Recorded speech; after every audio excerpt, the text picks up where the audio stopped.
Mr. President. Senator from Kansas. Mr. President, thank you. I want to use the opportunity on the Senate floor today to call to the attention what I think is an alarming proposal that would allow the Internal Revenue Service to track nearly all inflows and outflows of America's bank accounts. I heard this story, I heard this proposal while I was home in Kansas, and my reaction was, I assume this is just something on the internet, something that people are perhaps fabricating.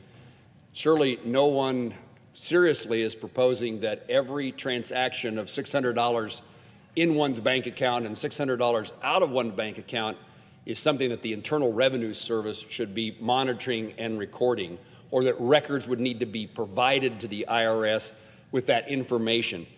It's one of those things I thought, well, that's just some crazy something that somebody's talking about, but lo and behold, unfortunately, I've learned that over the years. Sometimes my constituents have brought me things in the past to tell me this story, and it's like, I can't believe that'd be true, but let me check it out. And far too often it turns out that it really is someone's proposal in the nation's capital.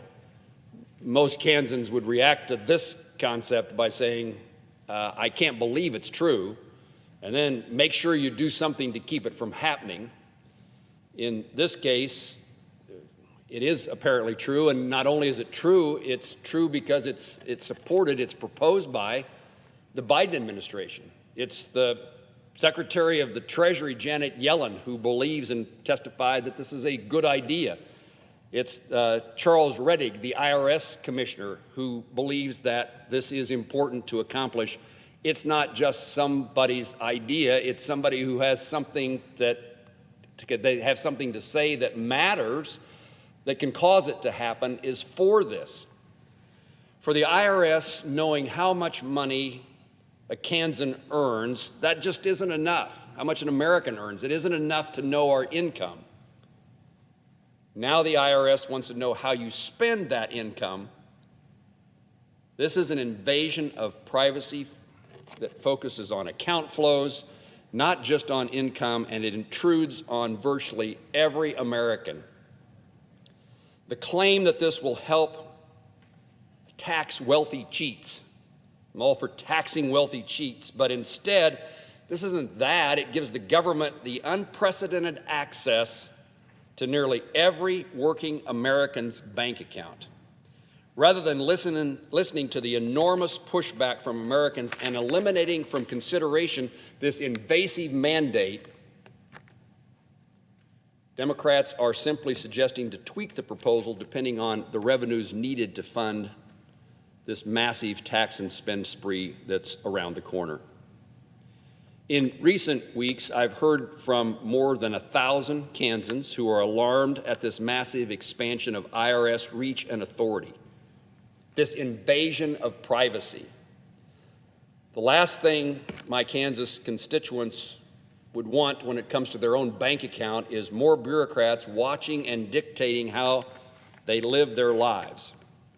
This provision is a threat to their privacy. They see it that way, and it is. Kansas relies heavily on small-town banks and credit unions to provide rural communities and their citizens with lending services, to finance a small business expansion, to allow a family to pay for college or to buy a home. The relationship between our bankers, our credit unions, and their customers and clients is a special one. It's personal. That private relationship between a banker and their customer is one that's based upon trust. The banker no more wants to be in the middle of invading their customers' privacy, mandating that banks report to the government their customers' account activities will significantly breach the trust that a customer, a client has with their banker. These financial institutions are often run by just a handful of employees and are often a family operation handed down from one generation to the next. We have lots of small local banks and credit unions already knee-deep, perhaps waist-deep in red tape, something they have to deal with every day and something we've tried nearly every day to reduce or eliminate. Our bankers and credit unions spend millions of dollars to comply with the anti-money laundering policies, and those often yield minimal results. This proposal would turn our banking system into an extension of the Internal Revenue Service while forcing local banks to shoulder the costs. And these costs, of course, ultimately would be paid for, guess who? The customer, the citizen. So not only would this proposal allow our privacy to be intruded upon, but we'd be paying as it happens.